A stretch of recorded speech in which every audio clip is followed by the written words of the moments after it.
Merhaba arkadaşlar, kanalımıza hoş geldiniz. Bugün sizler için iki harika oyuncumuz Hande Erçel ve Kerem Bürsin'den en güzel görüntülerini sizler için hazırladık. Hande Erçel ve Kerem Bürsin çifti Sen Çal Kapımı dizisinde Eda ve Serkan karakterlerine hayat vermiştiler. Onlar bu dizide sevgili olmuştular ve dizi bittikten sonra yollarını ayırdılar. Biz de sizler için onların en güzel ve en özel karelerini hazırladık.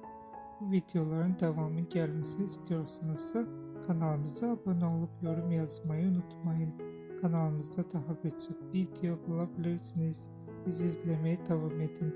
Herkese teşekkür ederiz.